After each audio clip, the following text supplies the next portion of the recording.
Deep inside the earth, beyond the reach of daylight, a horse runs across stone. Its body is made from pigment, mineral, fat, breath, and intention. The neck curves with impossible grace. The legs stretch forward as if the animal has been caught between one heartbeat and the next. Around it, other beasts emerge from the wall. Bulls gather in their ancient mass. Bison lower their heads. Deer pass through the stone like living weather. Lions move with the silence of hunger. They do not stand politely in frames. They press out of the cave itself. The stone is cold. The air carries the faint mineral dampness of a bedded place. A torch would have thrown light against the wall in restless waves, making the painted bodies seem to move. The animal would flicker. The shadow would breathe. A modern visitor may think of art. The Ice Age painter may have thought of contact. Before temples, before idols, before hymns, before priests in embroidered garments learned the choreography of sacred power, someone walked into darkness with pigment in hand and painted the animal. That fact should still amaze. It should resist becoming a museum label where wonder often goes to be embalmed in small print. The first great subject of art was the beast. The horse, the bull, the bison, the lion. These creatures could feed man, kill man, terrify man, sustain man, and exceed man. They were known from the brutal open world of Ice Age existence, where a human being lived close to weather, hunger, blood, and bone. Yet the animals were painted in places where daily life could scarcely function. Deep chambers, narrow passages, hidden walls, places where the body had to enter with effort. Already, art had gone underground. The painted cave gives civilization one of its oldest mysteries. Why carry images into darkness? There was no need to decorate a living room. There was no living room. There was cold, hunger, clan, weather, fire, birth, burial, danger, and night. Survival already asked enough. Yet some portion of human energy, precious and limited, went toward image-making. Man has never lived by bread alone, even when bread was not yet bread and dinner had horns. The cave paintings of places like Chauvet, Lascaux, and Altamira are among the earliest surviving masterpieces of sacred imagination.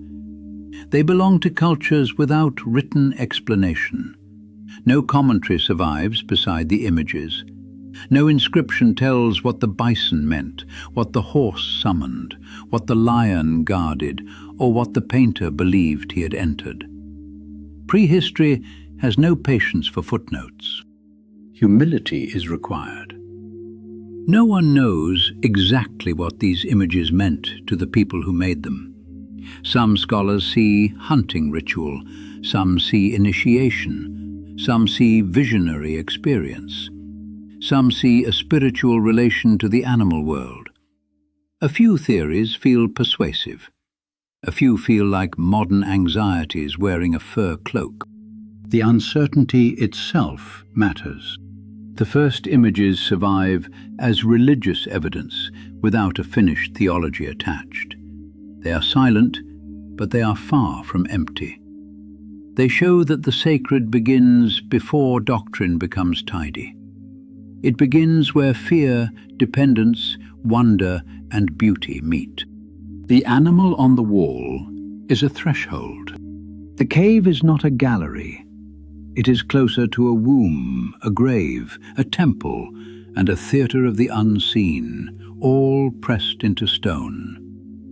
The animal image does not hang apart from the place. It belongs to the darkness, the echo, the torch, the long walk inward. A cathedral announces itself with towers and bells. A cave does the opposite. It hides.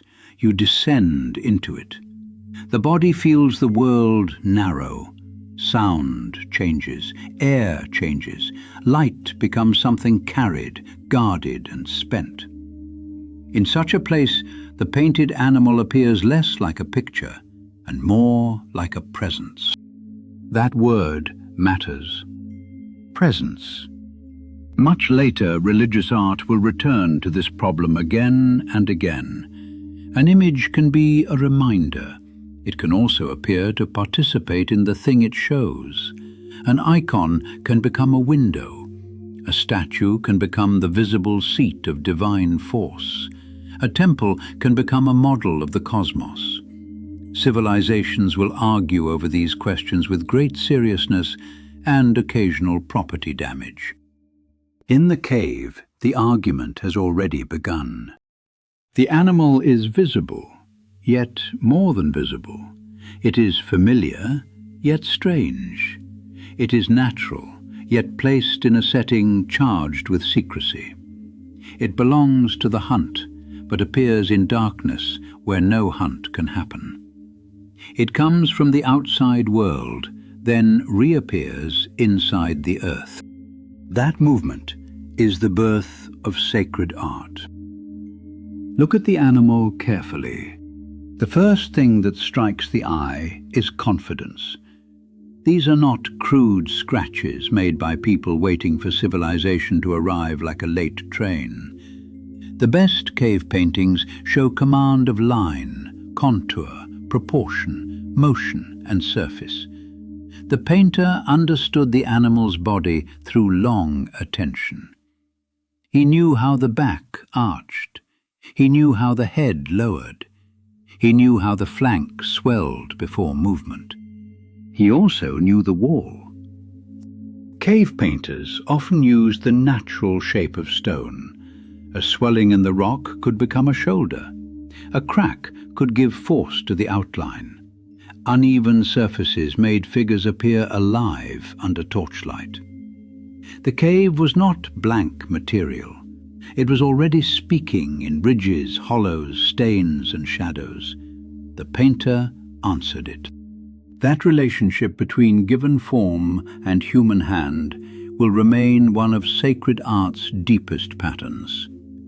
The artist receives a world already shaped, then reveals meaning inside it. A medieval mason will later look at stone and see a saint, a vault, a column, a heavenward line. A prehistoric painter looked at a cave wall and saw a bison waiting inside it. A fine trick, really. The beast was already there. It needed someone with nerve enough to wake it. The materials were simple and majestic. Charcoal darkened the line. Ochre warmed the body. Manganese and iron minerals deepened the animal's presence. Fat and water carried color onto stone. Breath could send pigment across a hand or a rough surface. Red, black, yellow, brown. No vast color wheel, no luxury of endless pigments. Yet the effect could be startling. In some caves, animals are layered across generations. One image crosses another. A later beast steps over an earlier one. The wall becomes a deep field of return. People came back. They added, they renewed. They entered a place already charged by earlier hands. The famous bulls of Lascaux seemed to surge across the wall with great authority. Chauvet's lions move in predatory sequence, their heads aligned like thought becoming attack. Altamira's bison roll across the ceiling with astonishing weight. These animals are often larger, stronger, and more visually dominant than human figures.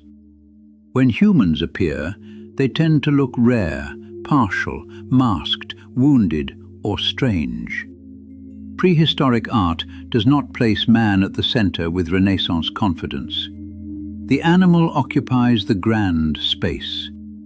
Man enters as witness, hunter, supplicant, or something caught between worlds. This alone should slow the mind. The first major visual tradition does not begin with the portrait of the individual. It begins with beings outside the human self. In a modern age swollen with self-display, this feels almost medicinal. The first artist did not paint his breakfast face beside a caption about personal growth. He painted the beast that could trample him into anthropology. The placement of these images deepens the mystery. Many appear far within cave systems. Reaching them required effort. The path narrowed, the floor turned uneven. Darkness pressed against the body. Smoke gathered around the flame. The act of seeing was already a passage. Sacred art often asks the body to participate before the mind fully understands. The pilgrim climbs, the monk kneels, the worshipper removes his shoes, the initiate enters darkness. Architecture teaches through pressure, motion, and restraint. In the painted cave, the body learns first. Daylight is left behind. The familiar world withdraws. Then, inside stone, the animal appears. Cave painting should never be treated as an early version of illustration. The image was tied to a setting and likely to ritual action. The exact rite cannot be reconstructed with confidence, but the spatial drama is plain enough. The animal image was made for a charged encounter, framed by darkness and flame. The visible form is animal, wall, fire, movement, and secrecy fused into one experience. That fusion is already a sacred aesthetic system. A person entering such a place would have felt the cave before seeing much of it. The body would register the cold first. The skin would know the stone. The breath would shorten in a tight passage. The flame would tremble in the hand. Then a shape would appear where no shape should be. The animal would arrive slowly, summoned by the eye. This matters because sacred art rarely works through sight alone. It gathers the whole body into an order of attention. A person standing beneath a Gothic vault feels height before he thinks about theology. A person before a great icon feels stillness before he can explain the gold. A person in a painted cave would have felt descent, enclosure, danger, and expectancy before the animal emerged. The cave made seeing costly. That cost gave the image weight. A picture on a bright wall can be glanced at, judged, and abandoned. A picture deep inside the earth asks something sterner. It makes the viewer enter another condition of life. There is no casual stroll past the sacred animal. The world has narrowed around the body. The ordinary horizon has vanished. No sunlight explains the edges. The painted beast appears in a place where the human visitor is vulnerable. Sacred space often begins by making man small. This is one reason the cave still has force. It does what later sacred architecture will do with greater technical command. It changes scale. It changes posture. It changes time. It makes the ordinary world feel distant. It strips away ease. It places a human being inside a larger order. Then it gives that order a face, or more exactly, a muzzle, horn, mane, flank and eye. Why animals? The answer begins with dependence. For Ice Age peoples, animals were food, danger, clothing, tools, and signs of an order greater than human command. Their bodies became meat, hide, sinew, bone, antler, shelter, warmth, weapon, and story. To encounter the beast was to encounter one's own limits. A modern person can become confused about dependence because most of his meat arrives wrapped in plastic, washed clean of terror, sold under fluorescent lights by people wearing name tags. The animal has been made anonymous. The old world knew better. The animal was a power. The hunter had to study it. He had to track its movement, read the ground, know its habits, and respect its danger. A failed hunt meant hunger. A careless approach meant death. A successful kill meant life. In that cycle, the animal stood between man and extinction. That alone could produce reverence. The sacred often appears where dependence becomes visible. A people turns toward what gives life, what threatens life, what orders life, what exceeds control. The animal did all of this. It fed the clan, resisted the hunter, moved with its own power, and seemed to belong to a world beyond human command. This may explain the majesty of the images. The painted animal is rarely casual. It carries weight. Even when rendered with speed, it has force. It is seen as something worthy of attention, perhaps even negotiation. Hunger is never merely physical when a people lives near the edge. It becomes a way of understanding the world. The empty stomach teaches metaphysics faster than a seminar. It tells man that life comes from beyond himself. It tells him that desire must meet danger. It tells him that the world gives, resists, and withholds. The animal stands at that crossing. It is gift and threat at once. Its death feeds the clan, but its life belongs to itself. It can be pursued, but never reduced to a passive object. The hunter who thinks otherwise becomes a lesson scattered across snow. This moral tension may lie beneath the force of the cave paintings. The animal is not mocked. It is not made small. It is not rendered as a trophy. The images often grant the beast grandeur. They show power, motion, mass, and inwardness. They suggest attention sharpened by need and reverence sharpened by danger. A people that kills animals to live may still honor them. In fact, the need to kill may intensify honor. Where death sustains life, ritual often appears. The kill must be given meaning. Blood must be placed inside an order. The slain animal must be more than meat, or man becomes less than man. This is one of the deep beginnings of religion. Religion does not enter human life as a decorative mist above practical needs. It grows where practical needs become unbearable in their seriousness. Food, sex, birth, death, weather, sickness, victory, defeat, and the hunt become sacred because they carry the weight of existence.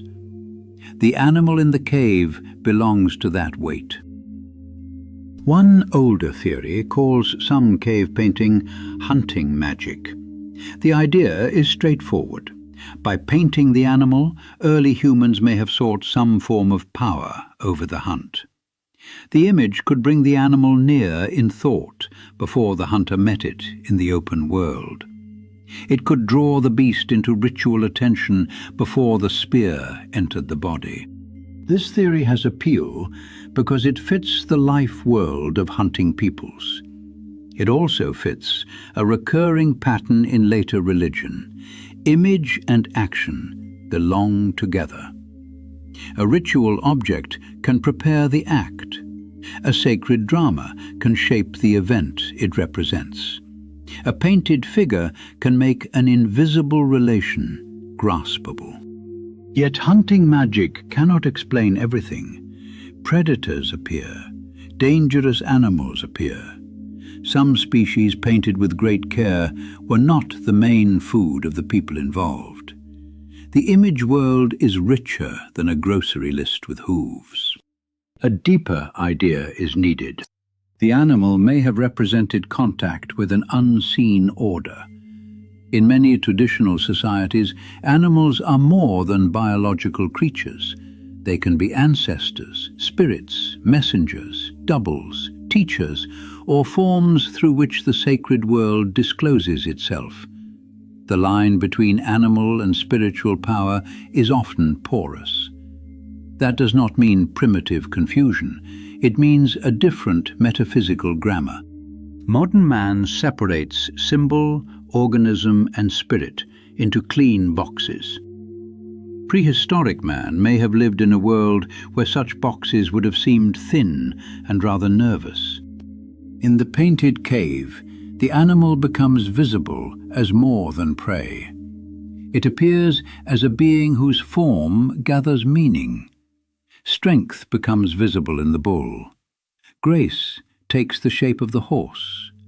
Ferocity gathers in the lion. Endurance becomes heavy in the bison. The animal body becomes a bearer of sacred qualities. Later civilizations will do this with gods. Egypt will give divine force the head of a falcon, jackal, ibis, lioness, cow, or crocodile. Greek myth will fill the world with divine animals and metamorphoses. Christian art will give the evangelists their living creatures. Heraldry will place lions and eagles on banners until every petty duke feels like an apocalypse with a tax office.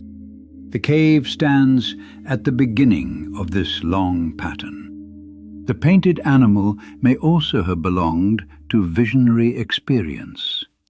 Some scholars have linked cave art with trance, altered perception, and ritual movement between worlds. The evidence is debated, and the word shaman can become a loose sack into which modern people stuff every prehistoric mystery. Still, the basic idea deserves care. The cave is an excellent setting for changed perception. Darkness alters the eye. Echo alters the ear. A torch turns stone into motion. A painted animal seen under flame can appear alive. The wall itself can seem to open. The descent underground can resemble a journey into another order of reality. In such a setting, the artist may be less a decorator than a mediator. He gave form to what the group could not otherwise see. He carried the unseen into visibility through the body of the animal. This is one of sacred art's enduring functions. It makes contact legible. A Byzantine icon does this through gold ground and holy gaze. A Gothic cathedral does it through vertical stone and colored light. A Buddhist mandala does it through geometric order. An Islamic tile field does it through pattern without figural presence. Cave painting does it through the animal body emerging from rock. The medium changes, the hunger remains. The animal in the cave also reveals something about the human mind before writing. Writing fixes speech. Images can fix presence. A painted animal does something speech alone cannot do. It allows the group to stand before the form together. It gives common attention an object. It gathers the eye, the body, and the memory into one place. Oral cultures can carry immense stores of meaning, but the image gives the sacred a stable surface. People can return to it. The young can be brought before it. A story can be told beside it. A rite can unfold near it. The wall can hold what the voice releases into air. This is one reason sacred art becomes civilizational. It helps a group see together. An image can outlast the singer.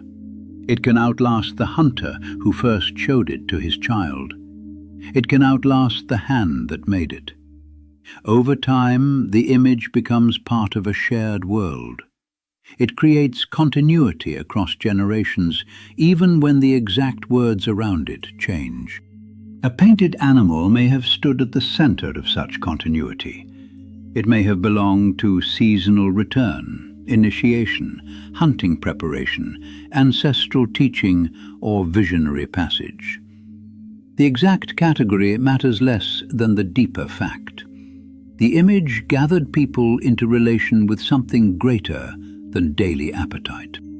Sacred art is born when form becomes a meeting place. This meeting place can be small: a clay figurine in the hand, a painted horse in a chamber, a carved bone hidden near the body. Later it can become enormous: a ziggurat rising above a city, a pyramid catching the sun, a cathedral vault pulling the eyes upward until the neck complains like an honest peasant. Scale changes, but the function remains. The visible form gathers the invisible relation. The sacred logic of the animal on the wall is bound to a severe truth. Man depends on powers beyond himself, and he tries to meet those powers through form. The animal image shows what man needed, feared, honored, and perhaps hoped to influence. It gave a body to unseen relations between the human group and the living world around it. This is why the images still strike. They are ancient, but their force has not faded into mere curiosity. Their seriousness is recognizable before explanation arrives. The painted animal does not ask to be admired like a pleasant antique. It confronts. That confrontation may be the first great achievement of sacred art. It places man before something greater than himself and makes him look. There is a kind of judgment in such looking. The animal reveals human smallness without humiliation. It reminds man that he is intelligent but fragile. He can paint the beast, track the beast, dream the beast, and sometimes kill the beast. He cannot become master of the whole living order. He remains dependent. This is where much modern art loses the old thread. It often begins with the self and returns obediently to the self, like a dog trained by a therapist. Sacred art begins elsewhere. It faces outward. It receives. It kneels before a form of greatness, even when that form has horns. The cave painter knew the world was charged. He did not need a theory of enchantment. He lived inside it. The modern person may be tempted to pity him as primitive. This is bad manners toward the dead, and worse philosophy. A man who thinks the world is dead matter may build machines of majesty, but he also risks becoming spiritually tone-deaf. The cave painter, with fewer tools and greater exposure to death, may have seen something modern cleverness struggles to recover. The world arrives already saturated with meaning. The animal was not a decorative theme. It was a revelation of force. The animal never leaves sacred art. Once it appears on the cave wall, it begins a long migration through civilization. It enters masks, standards, myths, temple walls, royal emblems, manuscript margins, stained glass, carpets, coats of arms, reliquaries, and altarpieces. It carries divine attributes, moral meanings, tribal identities, cosmic functions, royal claims, and warnings about sin. A lion becomes kingship. It becomes danger. It becomes resurrection. It becomes empire. It becomes courage. The same beast can serve many meanings because sacred art rarely behaves like a filing cabinet. Symbol is denser than that.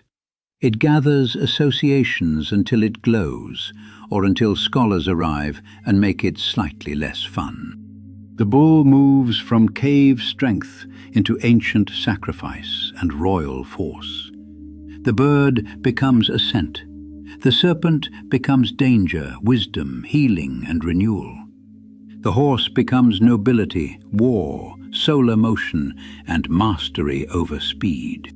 In this way, the cave animal becomes the ancestor of symbolic civilization. Yet there is a difference. Later animal symbols often serve named gods, codified myths, royal orders, and established worship. The cave animal belongs to a world before those structures were written. It is closer to raw encounter. It does not stand inside a fully explained doctrine. It stands at the edge of explanation. That is part of its power. The animal image also survives because it offers religion a body without needing immediate abstraction. A doctrine can be argued with. A beast on a wall is harder to dismiss. It does not explain itself into weakness. It stands there, massive and silent, carrying the authority of form. This silence is not emptiness, it is reserve. Great sacred art often has reserve. It withholds enough to keep the viewer engaged. A mystery that explains itself too eagerly becomes a pamphlet. The cave animal refuses that fate. It does not tell us what to think in tidy sentences. It trains the eye through encounter. Modernity changed the animal again. Museums moved sacred and ritual objects into secular display. Cave paintings became archaeological treasures, artistic milestones, tourist destinations, and heritage sites. They now sit inside the modern system of preservation, scholarship, climate control, replica, permit, documentary, and gift shop magnet.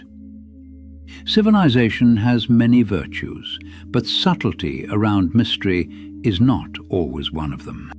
The cave image has also shaped modern art. When artists in the 19th and 20th centuries encountered prehistoric painting, many saw a challenge to the smug timeline in which art supposedly crawled from primitive clumsiness toward modern sophistication. The cave painters had already achieved power, motion, abstraction, and expressive force. They had done so without academies, salons, manifestos, or critics named Clement. That discovery struck modern art with peculiar force. It suggested that art's greatness did not depend on technical advance in the shallow sense. It depended on intensity of vision, command of form, and contact with deep human realities. The first images remind us that sacred art is older than civilization's official architecture. It does not begin after leisure appears. It appears amid danger. The human need to make meaning visible is ancient enough to belong to the species before cities, states, and written law. Man did not wait to become comfortable before making sacred images. Comfort may even be overrated as a source of greatness. Too much of it, and the soul begins arranging throw pillows around its own decline. The afterlife of the cave animal also warns against reducing art to ornament. In the modern world, art is often treated as decoration, self-expression, market asset, political signal, personal therapy, or cultural accessory. Each of these may contain some truth. None reaches the cave. The animal on the wall reveals an older function. Art mediates between visible and invisible realities. It teaches the eye to perceive a charged world. It gathers a community before a form that exceeds ordinary use. It marks the boundary between daily survival and sacred order. This is why sacred art can survive long after its original rite has vanished. The exact meaning may be lost, but the form still carries pressure. That pressure is felt before analysis catches up, trotting behind with spectacles in hand. A painted horse in a cave can still quiet a modern person. That fact deserves respect. Part of this quieting comes from recognition. The viewer knows, even across tens of thousands of years, that the image was made with seriousness. The painter was not playing in the trivial sense. He may have been experimenting, learning, teaching, praying, invoking, remembering, or preparing. The surviving result carries gravity. That gravity is the basis of all later sacred art. When a culture builds a shrine, paints an icon, gilds a manuscript, sets gemstones into a chalice, or raises stone into a vault, it follows the old impulse in grander form. The impulse says that the invisible cannot remain entirely invisible. It must touch matter. It must take shape. It must be seen, carried, entered, sung, or worn. Religion without form becomes thin very quickly. It turns into opinion, ethics, or private mood. Sacred art prevents that thinning. It thickens belief into the world. It gives faith weight, color, gesture, and place. The cave animal is the first surviving sign of that thickening. It shows that man's religious life did not begin as an idea floating above the world. It began with stone, pigment, body, and beast. The sacred entered perception through a wall. It came with the smell of smoke and mineral damp. It appeared where daylight failed. This is why the cave remains so important. It corrects the modern habit of placing religion in the mind alone. Belief has always wanted matter. It wants a body. It wants ritual space. It wants image. The first animal on the wall gives it one. The first image is an animal in darkness. Sacred art does not begin as decoration added to life after the serious matters are settled. It begins as one of the serious matters. It begins when human beings face a world of hunger, death, beauty, terror, and unseen power, then answer with form. The cave painter did something astonishing. He took the animal that ruled the open plain and carried it into the hidden earth. There, by flame and mineral, he made it present again. He gave visible shape to dependence, fear, gratitude, reverence, and wonder. The result was a painted beast, but also something larger, the first great sign that man cannot live in a world without sacred images. He must see what he serves. Stand once more in the cave. The torch moves. The stone glows. The animal waits on the wall, older than kings, older than scripture, older than the city, older than the museum that now tries to explain it with a plaque the size of a sandwich. For a moment, the distance collapses. There is the beast. There is the darkness. There is the human hand. A creature of flesh once faced a creature of paint, and between them opened a path that would lead to temples, idols, icons, manuscripts, cathedrals, altarpieces, mosaics, shrines, and screens. Every later sacred image belongs somewhere along that path. The first step was taken underground. The cave gave man darkness. The animal gave him majesty. The hand gave both a visible form. And there, in the flicker between them, sacred art begins.